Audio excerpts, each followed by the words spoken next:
Missions has changed through the years. The idea was, here's your package, go sell it. Or get over there, speak the language, but this is how we do things. Make sure they do it this way. People would literally reproduce virtually the exact same missions effort, but just go, but this is our brand on it. Those days are gone. What worked in the past in terms of constituency, mobilization, some of those facets, won't work moving in the future. What works going towards the future is, what's our value add? What makes us distinct? What makes us special?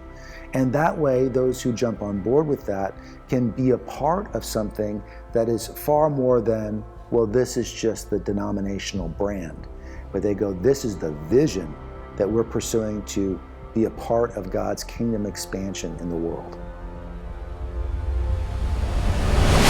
I think Missions Door has found itself uniquely and exceptionally positioned for the world that's to come. We believe that God has a unique and important mission for Missions Door. Our vision is a world full of healthy local churches. Our mission is to be the world's best at identifying, resourcing, networking, and encouraging local multipliers everywhere.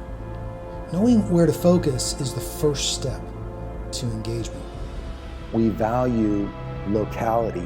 We value where people are at. We value everyone equally and their capacity to be a missions change agent in their local context. At Missions Door, we focused on 3 groups: campuses, communities, and castaways. In other words, we want to see students and faculties everywhere know and follow Jesus. We want to see towns and cities and communities know and follow Jesus. We want to see marginalized groups of all kinds know and follow Jesus together.